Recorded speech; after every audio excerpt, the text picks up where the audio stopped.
Varahi silks మన నెల్లూరులో September 25వ తారీఖున గొప్ప ప్రారంభం. రమగారు, మనం దసరా శరన్నవరాత్రుల గురించి మాట్లాడుకుంటున్నాం. అందులో భాగంగా 3వ రోజులో ఉన్నాం. ఈ రోజు అమ్మవారి అలంకరణ విశిష్టత 3వ రోజులోకి వచ్చేసాం. అప్పుడే మొదలు పెట్టేదాకానే ఆలస్యంగా ఉంటుంది, మొదలయ్యాక రోజుకొకటి వరుసగా వెళ్ళిపోతుంది. ఈ నవదుర్గా విశేషాలలో, నవదుర్గా స్వరూపాల్లో అమ్మవారి వాళ్ళ చంద్రఘంటగా కనపడుతుంది. ఈ గంటని పోలి ఉన్నటువంటి చంద్రుడు ఆమె కిరీటం మీద కొలువై ఉంటాడనమాట. చిత్రమైన ఆకారంలో కనిపిస్తాడు చంద్రుడు. చాలా విశేషంగా కనిపిస్తుంది చంద్రఘంటాదేవి. అయితే శ్రీశైలంలో ఈ రోజున అమ్మవారిని చంద్రఘంటా స్వరూపంలో అలంకరిస్తారు. మనం విజయవాడని ఫాలో అవుతాం కదా, విజయవాడ ఇంద్రకీలాద్రి మీద అమ్మవారిని కనకదుర్గాదేవిని ఈ రోజున అన్నపూర్ణాదేవిగా అర్చిస్తారు. అయితే ఈ అన్నపూర్ణాదేవి అనగానే మనకి ఏమీ లేదు, భోజనము అంతే. అయితే ఈ అమ్మవారికి పసుపచ్చటి వస్త్రాలంకరణ చేస్తారు. చంద్రఘంట కూడా ఈ రోజున పసుపచ్చటి వస్త్రధారణే.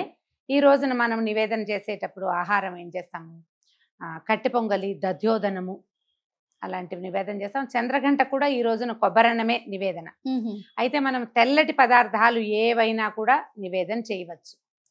తెల్లగా ఉండేది ఇప్పుడు మనం కొబ్బరన్నం ఏం చేసుకోవచ్చు, ఒట్టి పెరుగన్నం అంటే తిరగమాత పెట్టే వెసులుబాటు లేకపోతే పెరుగన్నం చక్కగా కలిపి అదైనా కూడా మనం అమ్మవారికి నివేదన చేసుకోవచ్చు.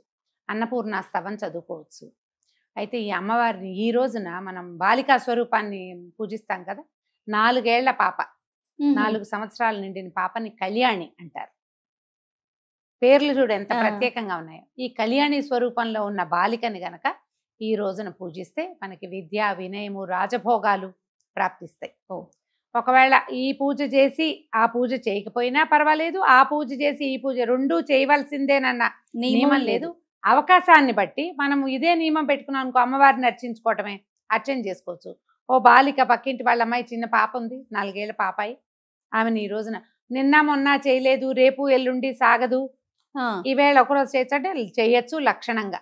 ఏ రోజుకి వీలైతే ఆ రోజుకి ఏ బాలిక వీలైతే ఆ బాలిక. ప్రత్యేకంగా మనం ఇలా చేయదలుచుకుంటే కనుక 4 సంవత్సరాల కళ్యాణికి కనుక చక్కగా బొట్టు, కాటిక, పసుపు పెట్టి కూర్చోబెట్టి ఆమెకి ఇష్టమైన ఆహార పదార్థాలు, ఏదైనా అలంకరణ సామాగ్రి అలాంటివి ఇస్తే అమ్మాయి చక్కగా కుమారి సంతోషిస్తుంది. దానివల్ల మనకి విద్యా వినయాదులు వస్తాయి. అన్నపూర్ణాదేవి గురించి ఒక ప్రత్యేకమైన విషయం చెప్పుకోవాలి మనం. ఒకప్పుడట వ్యాస భగవానుడు కాశీనగరానికి వెళ్ళాడు. వ్యాస భగవానుడు అంటే ఎంత ప్రత్యేకమైన వ్యక్తి. అవునండి. విష్ణువు యొక్క నానావిధ అవతారాలలో ఒక అంశావతారమే వ్యాసుడు. మనం చెప్పుకున్నాం కదా వ్యాసుల వారి గురించి. ఈయన అష్టాదశ పురాణాలు రాశాడు. ఏకీకృతంగా ఉన్నటువంటి వేదాన్ని 4 భాగాలుగా విభజించాడు.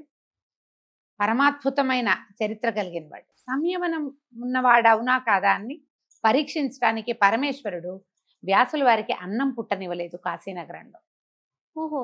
భిక్ష కావాలి, మధ్యాహ్నపు వేళకి భిక్షగా ఆయన ఎంత ప్రయత్నించినా అన్నం లభించల. ఆహారం లేక సాయంత్రం అయ్యేసరికల్లా క్రోధం వచ్చేసి, ఇది కాశీనగరం ఏమిటి, భూకైలాసం కదా, అవును, భూమి మీద ఉన్నటువంటి కైలాసం, పరమేశ్వరుడు కొలువై ఉండే చోటు. అలాంటి చోట వ్యాసుణ్ణి నాకే అన్నం దొరక్కపోతే అని ఆయన కాశీనే శపించపూనుకున్నాడట. అప్పుడు అమ్మవారు ఒక పెద్ద ముత్తైదు స్వరూపంలో ఆయన కనపడి, అన్నం తిందుగానని తీసుకెళ్ళి ఆయనకి భోజనం పెట్టి 10,000 మందికి ఏకబిగిన భోజనం పెట్టింది ఆవిడ ఆ సమయంలో. ఆ స్వరూపమే అన్నపూర్ణగా తెలుసుకున్నారు. మన భగవంతుడు, మన పరమేశ్వరుడు సృష్టిస్తాడు ప్రపంచాన్ని, అంతా తయారు చేస్తాడు. వీళ్ళందరికీ అన్నం పెట్టే బాధ్యత అమ్మదే. ఈ అన్నపూర్ణ స్వరూపంలో ప్రతి చోట మనకి కనపడుతుంది. ఎక్కడ అన్నం పెట్టబడుతుందో అక్కడ అన్నపూర్ణ ఉందండి. ఇది ప్రత్యేకంగా ఇలా పూజ చేసినప్పుడే అని అనుకోవద్దు. దానం, అన్నం ఎవరికైనా ఇవ్వబడుతోంది అంటే అన్నపూర్ణ ఉన్నట్టు. నీకు ఈ భోజన ఇవి చేస్తారు కదా సత్రాలు, అన్న సత్రాలలో అక్కడ అన్నపూర్ణ విగ్రహం, అన్నపూర్ణ పూజ ఉంటుంది. ఒక గరిట చేత్తో పుచ్చుకున్న స్వరూపం కనిపిస్తుంది. కాశీ వెళ్ళిన వాళ్ళంతా ఒక చిన్న ప్రతిమనైనా తెచ్చుకుంటారు.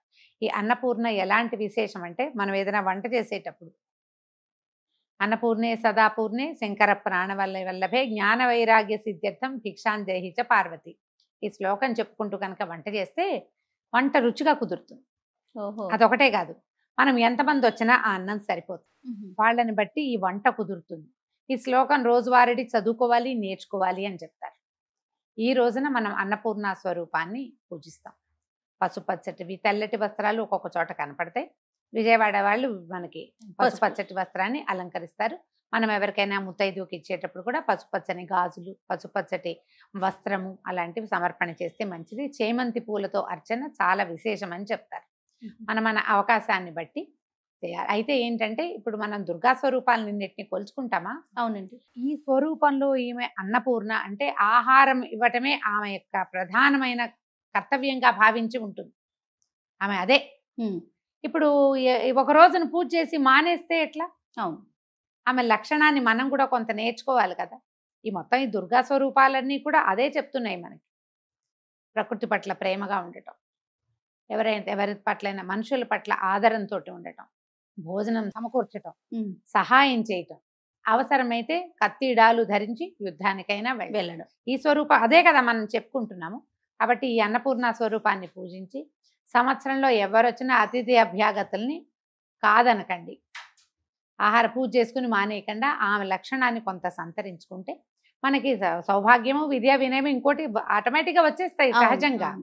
మనం ఇస్తూ ఉంటే వస్తుంది కదా ఎప్పుడు కూడా. ఖచ్చితంగా అండి. అందుకని అన్నదానం చేయటము, మన ఇంటికి ఎవరైనా వస్తే భోజనం పెట్టడము విసుగు లేకుండా, అది ప్రధానం.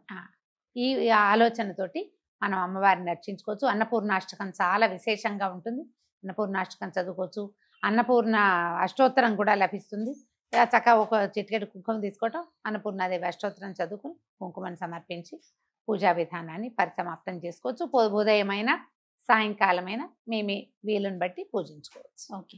తర్వాత ఇన్ని అవతారాలు ఉన్నాయి కదా రమ్మగారు. ఇప్పుడు నవరాత్రుల్లో నవ అవతారాలను వేస్తూ ఉంటాము.